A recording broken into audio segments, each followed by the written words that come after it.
7 de la mañana con 11 minutos y a esta hora nos conectamos vía videoconferencia con el economista Vicente Albornoz, analista, para hablar sobre las proyecciones económicas de nuestro país durante este último tramo del gobierno nacional. Buenos días, economista, gracias por atendernos. Muy buenos días, como siempre, un gusto estar con ustedes. Muchas gracias, economista. Bueno, ¿cuáles deben ser las prioridades del gobierno nacional en este cuarto y último año que ha arrancado ya dentro del mandato presidencial? En materia económica, ¿cuáles deben ser las prioridades? A ver, hay una prioridad que es la prioridad central. ¿Cuál? Evitar que la crisis sea demasiado dolorosa. A ver, entendamos un poco el nivel de problemas que tenemos.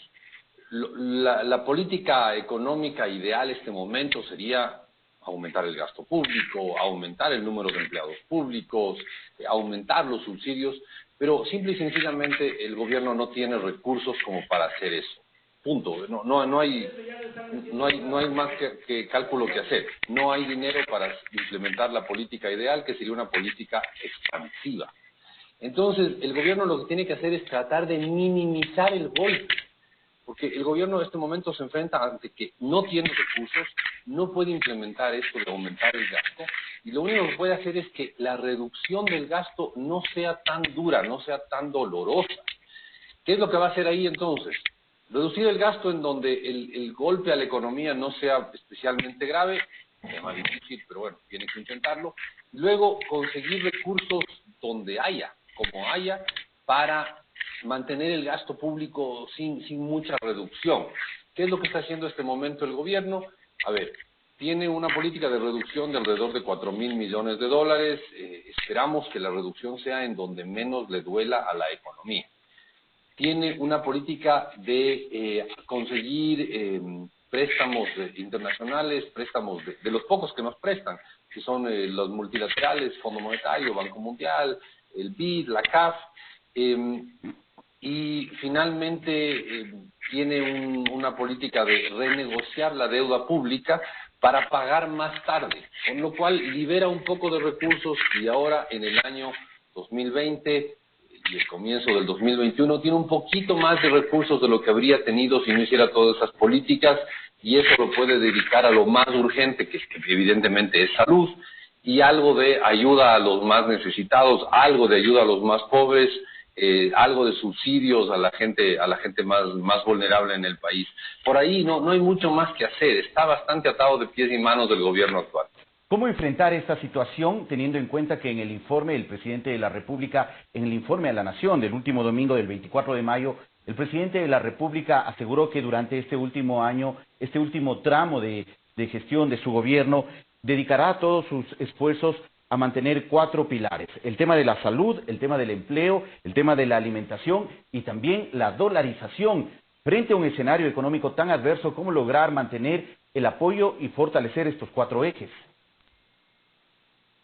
A ver, entendamos que la manera, voy a ir en retro, ¿no? El eje de dolarización, ¿cómo proteger la dolarización que tan positiva ha sido para el país? Bueno, es relativamente sencillo, manteniendo un gobierno sensato, que haga cosas sensatas, que diga cosas sensatas, que no esté buscando dañar a la dolarización, como el gobierno anterior, al cual le importaba, no le importaba la dolarización y por lo tanto tenía un discurso constante contra la dolarización, que no me dejan devaluar, que la dolarización es una camisa de fuerza. Eso decía el gobierno anterior e implementaba muchas políticas que eran dañinas hacia la dolarización. Obviamente hay que evitar esas políticas y eso es central. Segundo, no hay que topar el dinero que el gobierno anterior estuvo todo el tiempo sacando. No hay que topar las reservas del central, algo que está en la ley que se aprobó en el 2018, está en la ley que se aprobó la semana antepasada, algo que es absolutamente obvio, no hay que quitarle los depósitos que tiene el Banco Central para alimentar el gasto público, porque esos depósitos son el respaldo de la dolarización. Luego no hay que implementar políticas destructivas como el famoso dinero electrónico, que era una bomba de tiempo. Más bien, para proteger la dolarización, más bien se podría dar una lista de todas las políticas destructivas que no se deben implementar. Creo que el gobierno en eso está haciendo lo correcto. desde que se cambió de presidente, hace 3 años y unos días, no se ha vuelto a sacar un centavo del Banco Central. Desde que se cambió de presidente, no se ha vuelto a insistir en esto del dinero electrónico, que era, como yo digo, una bomba de tiempo, y más bien se destruyó el dinero electrónico. Entonces, en ese aspecto vamos bastante bien. Luego tenemos un gobierno que se cuida el qué dice y qué expectativas crea y qué pánicos crea. Por lo tanto, no se han creado pánicos, no se han creado expectativas indebidas, no se ha creado la sensación de que tenemos un gobierno antidolarización. Creo que en ese eje las cosas se están manejando bastante bien. Luego, en las otras áreas, alimentación, salud, etcétera, ¿cómo actúa el gobierno? Pues consiguiendo recursos para eso.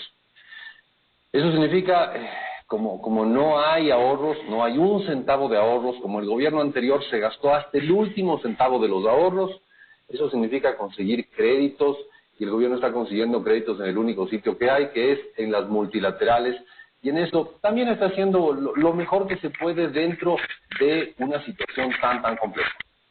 ¿Y cómo lograr que siga llegando más dinero a través de los organismos crediticios internacionales, teniendo en cuenta también el nivel de endeudamiento al que puede enfrentarse el país y también con condiciones que sean beneficiables o beneficiosas para nuestro país, para poder pagar esos créditos que en este momento estamos solicitando para atender estas emergencias o estas necesidades? A ver, las condiciones de esos créditos son en general bastante beneficiosas para el país, bastante convenientes, porque son créditos en general a más de 10 años plazo y a tasas de menos del 4%. Es decir, son créditos convenientes para el país, desde el punto de vista de que si saliéramos al mercado libre, al mercado financiero internacional, obtendríamos tasas muchísimo más altas, pero muchísimo más altas y a plazos más bajos. Así que, las condiciones de los préstamos son de lo mejorcito que podemos conseguir.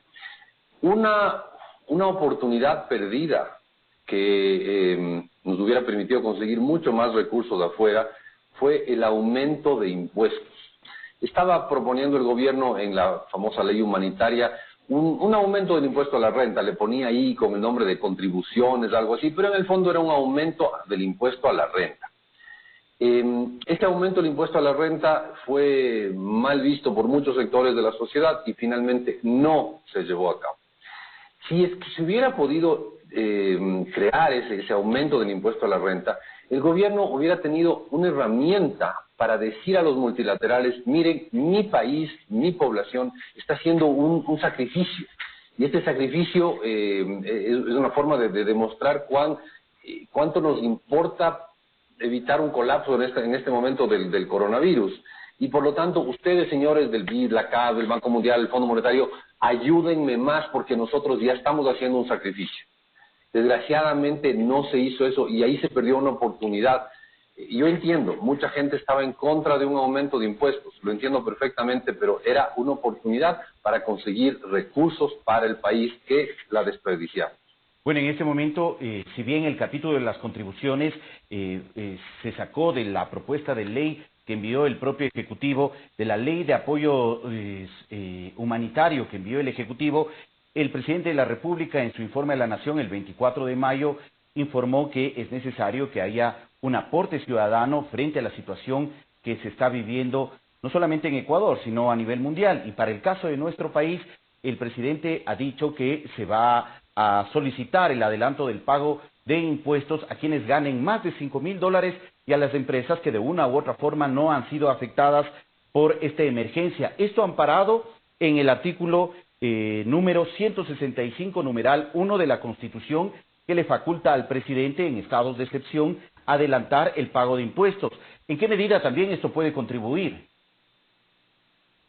A ver, digamos que es como un premio consuelo para el gobierno.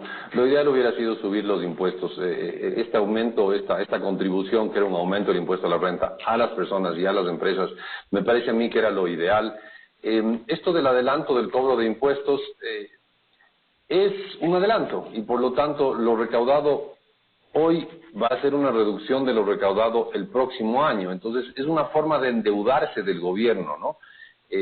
Hoy pide un adelanto de impuestos, pero el próximo año va a cobrar menos. No le queda otra salida ante el rechazo tan visceral que hubo a ese aumento de impuestos, a esa propuesta de aumento de impuestos, no le queda otra salida, insisto, no es lo ideal, pero olvidémonos de las políticas ideales ahora, no hay cómo implementarlas, y como no hay cómo implementar las políticas ideales, hay que buscar las menos malas, las menos dañinas, para ir implementándolas poco a poco.